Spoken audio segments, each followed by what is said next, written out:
Hello students, अपना आज का टॉपिक है चैप्टर 2 के तहत राउलेनियम राउल्ट्स लॉ। तो एट ए गिवन टेम्परेचर, किसी नियत ताप पर किसी भी वोलेटाइल सब्सटेंस वाले लिक्विड या सॉल्यूशन की सरफेस के ऊपर उस वोलेटाइल सब्सटेंस या लिक्विड की वेपर के द्वारा एक्सर्टेड पार्शियल प्रेशर उस लिक्विड या सॉल्यूशन के अंदर प्रेजेंट वोलेटाइल सब्सटेंस की मोल फ्रैक्शन के डायरेक्टली प्रोपोर्शनल होता है। तो at a given temperature for any volatile substance the partial pressure exerted by vapour और gas on the surface of liquid और solution is directly proportional to its mole fraction in liquid और solution. क्या मतलब हुआ? किसी नियत ताप पर किसी वाष्पशील पदार्थ की वाष्प के द्वारा उस द्रव या विलयन की सतह पर लगाया गया आंशिक दाब उस द्रव या विलयन में उपस्थित पदार्थ के मोल भिन्न के समानुपाती होता है। अर्थात partial pressure P proportional to mole fraction of volatile substance, जिसको अपने X से डिनोट किया गया है। अब प्रोपोर्शनलिटी का साइन हटाते हैं तो एक कांस्टेंट P नोट लगाया जाता है। P नोट क्या बतलाता है? ये डिनोट करता है P नोट कि vapour pressure in pure state, पदार्थ का शुद्ध अवस्था में वेपर प्रेशर। क्योंकि पार्शियल प्रेशर और मोल फ्रैक्शन डायरेक्टली प्रोपोर्शनल हैं, इसलिए इन दोनों के बीच में जो अपने ग्राफ प्लॉट करेंगे स्ट्रेट लाइन प्राप्त होगी। अर्थात जैसे जैसे x की वैल्यू इंक्रीज होगी पार्शियल प्रेशर भी इंक्रीज होगा और ये स्ट्रेट लाइन जो इसके है मूल बिंदु ओरिजिन पॉइंट से स्टार्ट होगी। अब अपने 2 केस स्टडी करेंगे, जिसके अंदर फर्स्ट केस होगा जिसके अंदर सोल्यूट और सोलवेंट, किसी भी जो सॉल्यूशन के 2 कंपोनेंट होते हैं, सोल्यूट मतलब विलेय और सोलवेंट मतलब विलायक, बोथ कंपोनेंट्स जो हैं वोलेटाइल नेचर के हों। और सेकंड केस देखेंगे व्हेन सोल्यूट अर्थात विलेय इज नॉन वोलेटाइल है, वाष्पशील हो, and solvent is volatile. First case study करते हैं when both solute and solvent are volatile in nature. Solute अर्थात विलेय एंड सोलवेंट मतलब विलायक, दोनों ही कैसे हैं? वोलेटाइल नेचर के हैं। तो वोलेटाइल सोल्यूट और वोलेटाइल सोलवेंट को मिक्स करने पर अपना जो सोल्यूशन बनेगा, तो अपने पहले 3 क्लोर कंटेनर लेके इस चीज को समझने की कोशिश करेंगे। इस कंटेनर के अंदर प्योर सोल्यूट है, ओनली सोल्यूट के मॉलिक्यूल्स हैं। क्योंकि ये वोलेटाइल नेचर का है इसलिए इसकी वेपर बनेगी और इस वेपर के द्वारा इस लिक्विड की सरफेस के ऊपर जो प्रेशर लगाया जाएगा, क्योंकि ये प्योर स्टेट में है इसलिए इसको अपने किस रूप में लिखते हैं? PA note. B जो कि सोलवेंट मॉलिक्यूल्स को दर्शाता है। इस वोलेटाइल सोलवेंट के कारण जो वेपर बनेगी उस वेपर के द्वारा इस की सरफेस के ऊपर लगाए गए प्रेशर को अपने PB नोट कहते हैं, क्योंकि ये भी प्योर अवस्था में है, प्योर स्टेट में है। ये अपने सपोज करके चलते हैं कि जो आपका PA नोट है उसकी वैल्यू PB नोट की कंपैरिजन क्या है? हाई है। अर्थात सोल्यूट आपका मोर वोलेटाइल नेचर का है कंपैरिजन टू B। अब दोनों को अपने मिक्स कर रहे हैं, तो मिक्स करने पर जो सॉल्यूशन बन रहा है उस सॉल्यूशन के अंदर A का मोल फ्रैक्शन XA है और B का मोल फ्रैक्शन XB है। जब इसको मिक्स कर लेंगे तो उसके पश्चात जो सरफेस मिलेगी उस सरफेस के ऊपर A के मॉलिक्यूल भी होंगे और B के भी मॉलिक्यूल होंगे, डिनोट किए गए हैं A वाले ब्लैक पेन से और B वाले ब्लू पेन से। अब क्योंकि यहाँ पर सरफेस के ऊपर A के मॉलिक्यूल्स की संख्या कंपैरिजन टू दिस क्या होगी? यहाँ कम हो जाएगी, इसलिए A के अब कम मॉलिक्यूल वेपोराइज होंगे, वाष्पित होंगे, जिसके कारण A के द्वारा उत्पन्न वाष्प दाब एक्सर्टेड पार्शियल प्रेशर जो होगा कम होगा। इसको अपने PA से लिख रहे हैं। इसी तरह सरफेस के ऊपर B के मॉलिक्यूल्स की संख्या भी कंपेरिजन टू दिस कम होगी। यहाँ पे अगर इन दोनों का कंपैरिजन करें तो जब सरफेस के ऊपर B के मॉलिक्यूल ही कम है तो उसके द्वारा क्या होगा? उत्पन्न वेपर प्रेशर भी क्या होगा? कम होगा। इसलिए इसको अपने शो कर रहे हैं PB से।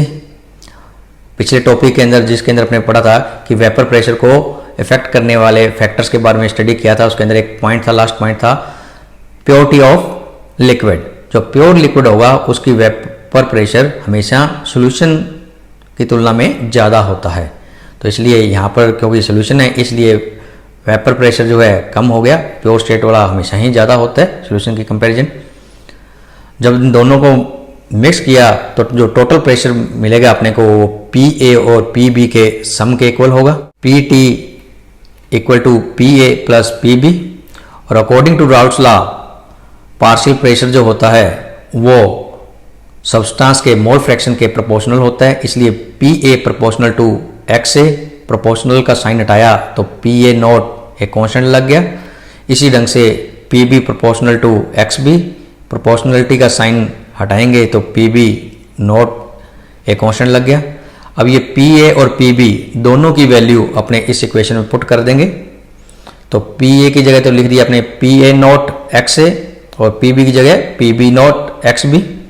अब क्योंकि अपने को ये पता है कि PA नॉट ज़्यादा है, PA नॉट की वैल्यू PB की कंपैरिजन क्या है, हाई है, इसलिए अपने इस इक्वेशन के अंदर जो मोल फ्रैक्शनल टर्म है वो ओनली A वाली रखेंगे। तो इसलिए यहाँ पर XB की जगह अपने क्या पुट कर देंगे 1 माइनस XA। क्यों हुआ ऐसा? क्योंकि किसी भी सॉल्यूशन के अंदर जो मोल फ्रैक्शंस कंपोनेंट्स के उपस्थित होते हैं उन मोल फ्रैक्शंस का एडिशन करें तो हमेशा क्या मिलता है अपने को 1 मिलता है। तो XA plus XB equal to 1। तो यहाँ से XB बराबर क्या आ जाएगा, ये XA को इधर लेके जाएंगे तो 1 माइनस XA वो वैल्यू यहाँ पुट कर दी। इसको तो ऐसे लिख लिया। अब इस ब्रैकेट को अपने खोल लेते हैं तो मल्टीप्लाई करते जाएंगे, PB note minus PB note XA। PB note को ये आगे लिख लिया, इन दोनों टर्म्स के अंदर XA कॉमन आ रहा है तो वो कॉमन निकाल लिया। तो यहाँ पे क्या गया PA note minus PB note. अतः यदि कोई सॉल्यूशन टू कंपोनेंट्स A और B से मिलकर बना हो तो सॉल्यूशन का जो टोटल प्रेशर होगा वो दोनों कंपोनेंट्स के द्वारा जो पार्शियल प्रेशर लगाया जाएगा उसके सम के बराबर होगा। और अपने पता है कि partial pressure P proportional to होता है mole fraction of that components. जिस भी कंपोनेंट के कारण अपने पार्शियल प्रेशर निकालना चाहते हैं, जैसे A का निकालना चाहे तो PA प्रोपोर्शनल टू XA हो जाएगा, और यदि PB देखेंगे तो PB proportional to XB।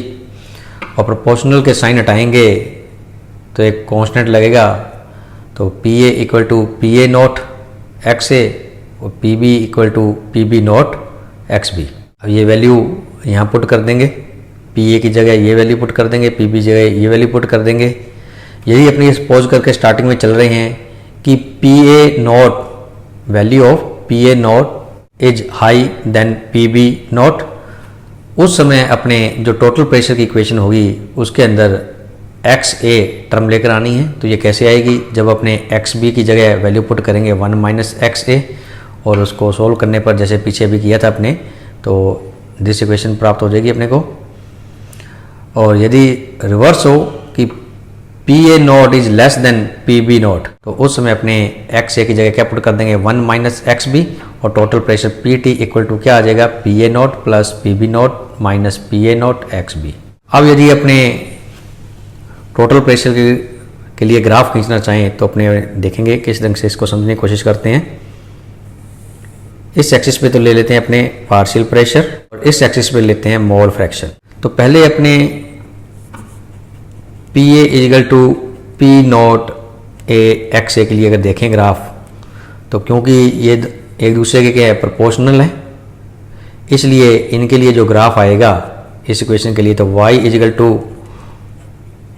mx से y इक्वल टू mx से। तो जैसे जैसे x की वैल्यू इंक्रीज होती जाएगी PA की वैल्यू भी इंक्रीज होती जाएगी और ये आपके इस ओरिजिन पॉइंट से ये ग्राफ आएगा। अपने यहाँ मान लेते हैं XA जो मोल फ्रैक्शन है इसकी वैल्यू 0 है और इस पॉइंट पर XA इक्वल टू 1 है।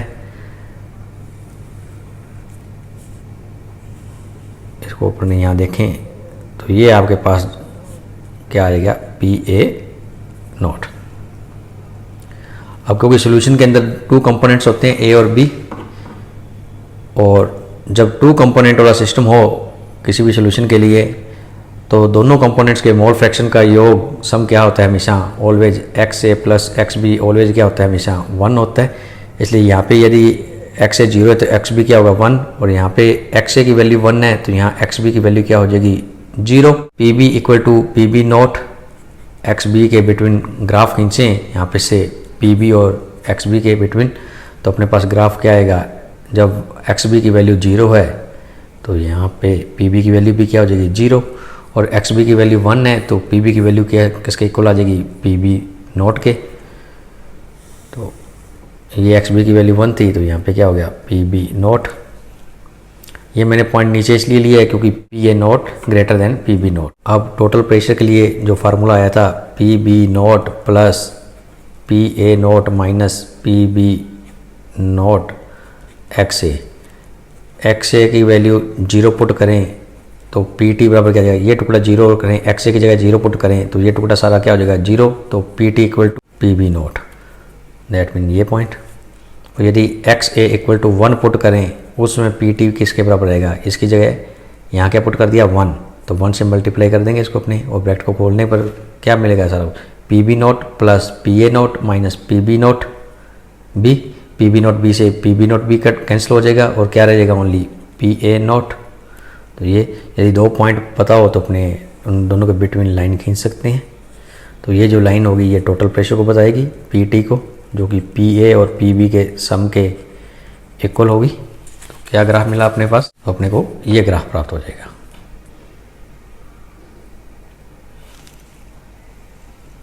अब अपने सेकंड केस स्टडी करते हैं।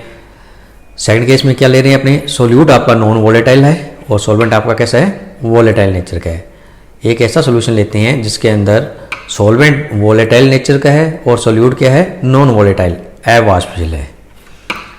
तो जो भी वेपर बनेगी वो वोलेटाइल घटक कंपोनेंट्स के कारण ही बनेगी, वोलेटाइल घटक के कारण ही बनेगी।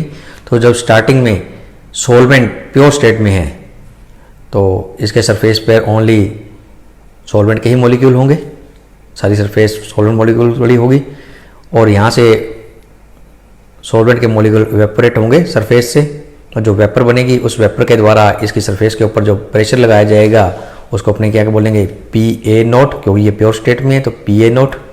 अब इस सॉल्वेंट के अंदर अपने नॉन वोलेटाइल सोल्यूट ये दिखाया गया है बी, इसको अपने मिक्स कर दिया तो क्या हो गया, सॉल्वेंट की सरफेस पर ए के मॉलिक्यूल के साथ साथ बी के मॉलिक्यूल भी उपस्थित हैं सरफेस पर। अब और फर्स्ट सिचुएशन के साथ कंपैरिजन करें इसकी तो क्या हो गया, यहाँ की तुलना में यहाँ ए के मॉलिक्यूल सरफेस पे क्या हो गए कम हो गए, जिसके कारण अब कम मॉलिक्यूल्स वाष्पित होंगे वेपोरेट होंगे, जिसके कारण वेपर कम बनेगी, वेपर कम बनेगी तो प्रेशर भी क्या हो जाएगा कम, और ये प्रेशर क्या ले लिया अपने पी ए।